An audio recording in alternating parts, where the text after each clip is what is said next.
Hello everybody and welcome to our video today where we will be talking about Behavioral Science Chapter 2, Sensation and Perception. So we're going to go over some vocab first, just some basic vocab of this chapter, then we will go into our senses. So first, let's look at sensory receptors, which are just sensory nerves that respond to a stimuli. Then we have sensory ganglia, which are a collection of cell bodies outside of the central nervous system. We have projection areas, which are areas in your brain that analyze sensory inputs, okay? And we have the absolute threshold, which is the minimum stimulus required to activate a sensory system. But then we also have the threshold of conscious perception, and the word conscious in here means that it's the minimum stimulus that is strong enough in size and duration to make you aware and conscious of this stimulus. And with this, we have our difference threshold, which is the minimum difference in magnitude between two stimuli before it's perceived as two different stimuli. So if I have, my arm, for example, if I'm putting both of these fingers and putting them in this one spot, I might perceive this as being one stimuli. But as the distance between them increases, now I'm able to perceive them as being two different stimuli. So that is the difference threshold, okay, which is the minimum difference in magnitude between the stimuli so that you perceive them as being two different stimuli. And then we have Weber's law, which deals with the just noticeable difference. And it's important to note that the just noticeable difference is proportional to the magnitude of that stimuli. So what that means is we're going to be looking at a ratio. So we have an example here. Hopefully you'll be able to see it. So here we have, I'll give you a little bit of background first. So first, let's say we're trying to tell the difference between 400 hertz, sound waves of 400 hertz and 401 hertz, right? You wouldn't necessarily be able to perceive that as being two separate frequencies. So the just noticeable difference at this frequency is 3 hertz, which means you would be able to tell the difference between 400 hertz and 403 hertz, okay? So I'll show you that here. I just didn't have space on the board. So, okay, with this, right, so you would not be able to tell the difference between 400 and 401, but you would be able to tell the difference between 400 and 403. And this was given in the example that I had, okay? So they tell you the just noticeable difference at 400 hertz is 3 hertz. Okay, so that makes sense. However, the ratio, the just noticeable difference ratio is important. That can be applied to sound waves of all frequencies. So to find this just noticeable difference ratio, we're going to take the 3 hertz, which was the just noticeable difference at the 400 hertz, right? So we're going to divide 3 hertz by 400 hertz, and you're going to get 0.68%. So this means that this 0.68% is our ratio, the just noticeable difference ratio that we can apply to other sound frequencies to determine the just noticeable difference. So let's say we wanted to tell the difference between 1,000 hertz, right? And we wanted to know when's the next frequency that we'd be able to perceive it as being another frequency. So you would take 0.68% of the 1,000. Right? So you use the ratio that we found up here, which was 0.68%, and you'd apply that to the new frequency that we're trying to find the just noticeable difference for, and you would get 6.8 hertz, okay? Which means that you would be able to tell the difference between 1,000 and 1,006.8 hertz, but you would not be able to tell the difference between 1,000 and 103 hertz had we just used the 3 hertz just noticeable difference from the previous example. So hopefully this makes sense. The just noticeable difference ratio is just basically the most important. You would just take whatever the noticeable difference is at that point, divided by the 400 hertz, and then you can use that ratio to determine what the just noticeable difference would be at other frequencies, okay? So hopefully that makes sense, just a little example. Next, we're going to talk, we have a couple more definitions. So we have the adaptation, which refers to an increase or a decrease in sensitivity to a stimulus. So if you've been exposed to a stimulus for a long period of time, you might not be as sensitive to that stimulus, right? So that's just adaptation. And then we have signal detection theory, which explains response bias. So basically, this is just saying that the response that one might have to a stimulus can be based off of past experiences, okay? So next we're going to talk about vision, and I do have another board with some diagrams that I will bring up as we go through. But first I'm just going to give you the overview and then I'll pull up the diagram. So first we have vision, and you have your eye. Okay, so it goes from your eye to the optic nerve, to the optic chiasm, to the optic tracts, to the lateral geniculus nucleus, to, which is also known as the LGN, to the visual radiations, to the visual cortex, to the superior colliculus. Now, I know that might seem long, but it would be important to memorize this pathway. And I'm just going to pull this up here so we can talk about those things in a little more detail. So first we have our eye diagram here, okay? And we have this red part here would be our retina. We have our optic disc at the back. We have our cornea, the iris, okay? The lens. So all these things do different things for our eye, right? So I'm just going to go through. So we have the cornea here, which gathers and filters incoming light. Okay. Then, just want to make sure it's focused as best as possible. Then we have our iris, which is the colored part of our eye, and that controls the pupil size, right? So it has two muscles to contract or dilate the pupil, right? Then we have our lens, which refracts light to focus it on our retina, and the retina is on this back part of our eye. So we have a lens here that refracts the light onto the retina, okay? And your retina contains photoreceptors that transduce the light into electrical information that your brain can process. So your retina is very important. And when we talk about vision problems and stuff like that, that's a lot of the time has to do with our lens that isn't able to refract the light directly on the retina in the correct way. So I believe we go through when we talk about physics and lenses, we definitely talk about that. So stay tuned for that chapter, but just as a little side note. So yes, this is our diagram of our eye. We also have the aqueous humor, okay, which is just some aqueous solution that nourishes or drains, your eye. I also wanted to mention that our retina has rods that detect light and dark, and cones we have rods to detect light and dark, and then we have cones to detect color. And so the retina, I'm going to move it over here a little bit because we have another diagram for our retina over here that's important. So this is actually our retina pathway. So this in here is this.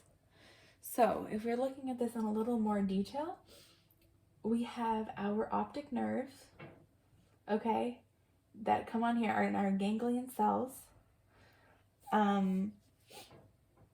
Then we have our bipolar cells. Sorry. And then we also have our rods and our cones here. So this is just another visual representation of our retina and what it has to go through. So yeah, this is just a lot of detail, but basically recognizing that the rods and the cones are all part of your retina. And you have ganglion cells and bipolar cells. And this is your retina pathway. So another important thing to know is the retinal disparity is the space between your eyes that allows for depth perception, okay? And yeah, so that's kind of it for that. Another thing that we mentioned on our visual pathway was our optic chiasm. And that is this diagram right here. So basically, this diagram is showing you what part your eyes perceived and where that is being processed in your brain. So the optic chiasm is the crossing over of the fibers right here, okay? But just to give you a little more perspective. So if you're looking at something, the right side that you see is actually being put to the back left of your eye, okay? And the same thing here. Whatever you're, even through this eye, whatever you're seeing here, whatever you're seeing on the right is being refracted onto the left side of your eye. However, the right side of both of those objects are going to be perceived in the same area of your brain so you can see a whole picture. So you'll have this side right here that goes through and doesn't really, need to cross over. Then if it's coming from this eye, you'll see that in order to get over here, it needs to go through the optic chiasm and be processed. And the same is true for the other side. So I just think this diagram is a good representation of the direction of all of these nerves and, part of your visual pathway that's important. It always helped me to see it out like this to really understand what was crossing over and why. So yes, our optic chiasm, and then here we also said, like we mentioned, is the LGN, which is actually in your thalamus, and this leads to your visual cortex in your occipital lobe, which allows you to again process this information. And there's also things that get inputted into your superior cocculus, which deals with the reflexive eye movement, okay? So that's just a little side note. And then again, here you'll see your cerebral cortex. So this part here is your brain, and this is just how you visualize, how you see. So next, we will talk about parallel processing. So this is when color, form, and motion feature detection are all detected at the same time. So you have magnocellular cells, which detect motion, and you have parvocellular cells that detect shape, okay? Next, it's time to get into our hearing. So with our hearing, we have a couple of different components. So again, this is the overview, and I'll pull up the diagram. So we have the cochlea, the vestibular cochlear nerve, the medial geniculate nucleus, and then the auditory cortex. So before going into specifics about that, let me pull this back up.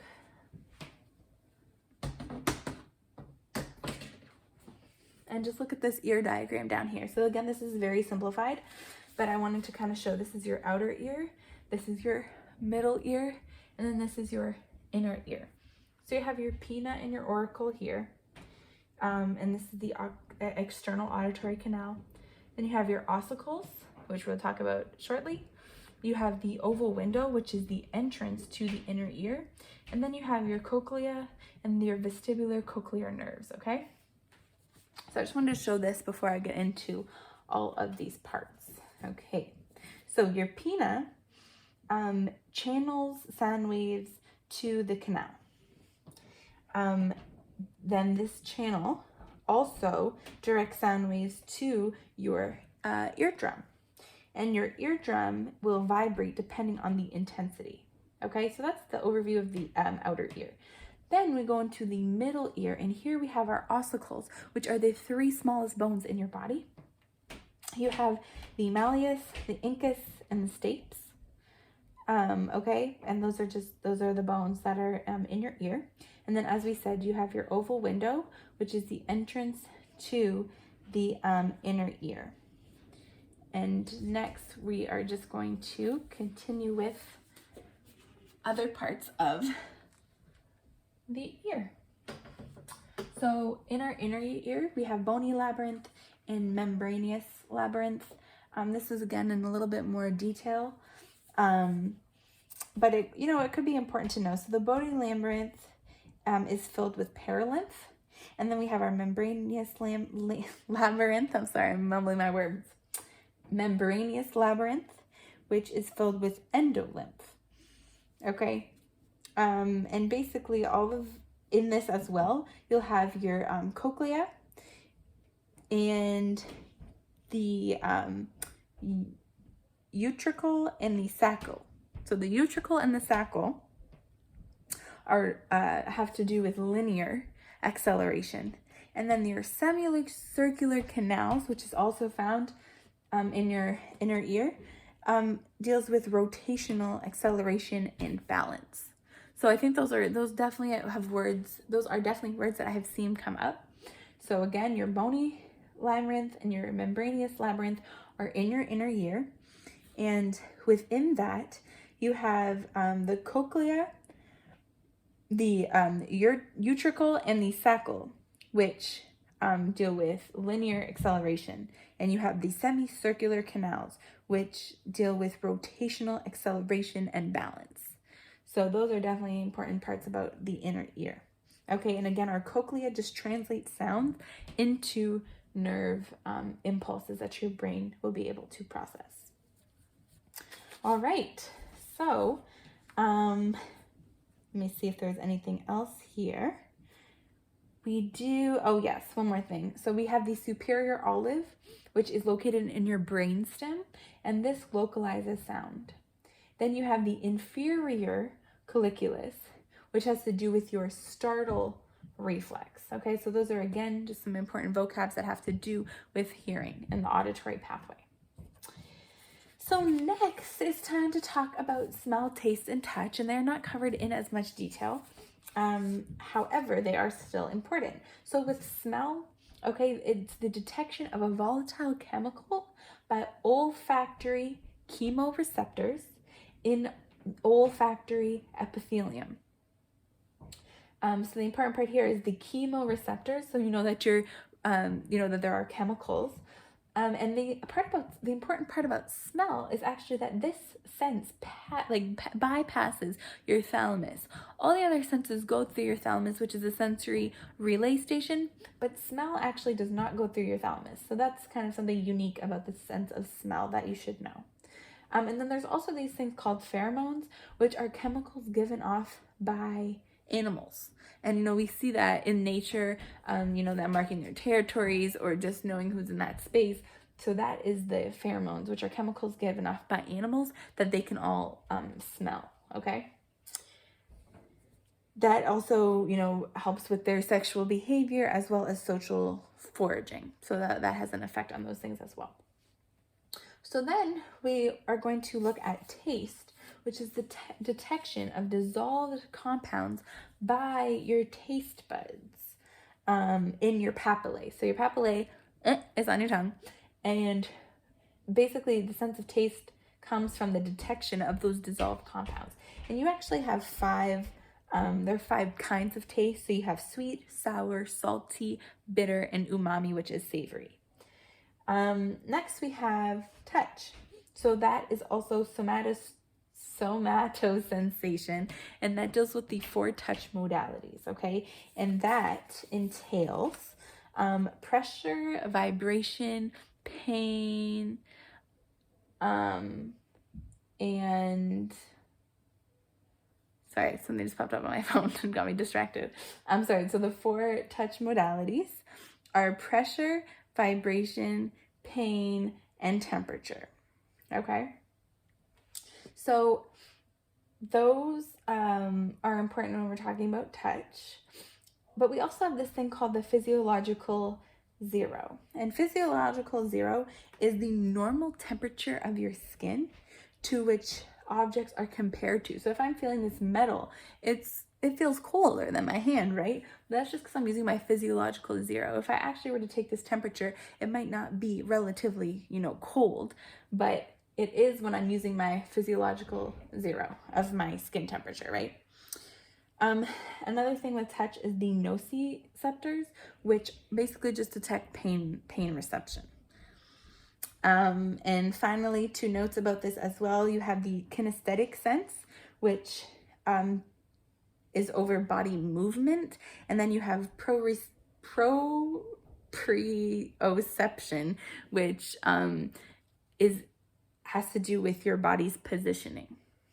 Okay, so those are 2 words. So kinesthetic sense, which is your body's movement, and then the proprioception. So sorry, it's been a long day. Proprioception, that you know, which really means your body's position. So those all have to do with your sense of touch and, you know, just knowing where you are. All right, so finally, okay, we're on our final steps. I know this was a long video, but there was a lot to cover in this chapter.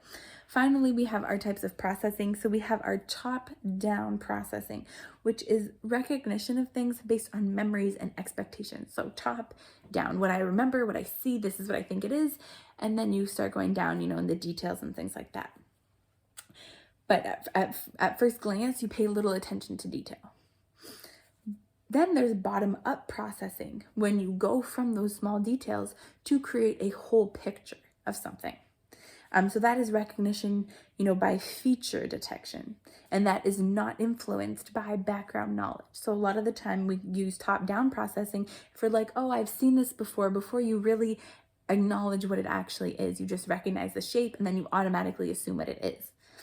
But bottom-up processing, you know, is more so when we're looking at details as a whole, and, you know, no background knowledge on that thing. And finally, we have our Gestalt principles, which is another way that we are able to perceive the world around us. And the principles include proximity, similarity, continuity, and closure. So I can do a quick example. I don't really have space here. Here. So a quick example.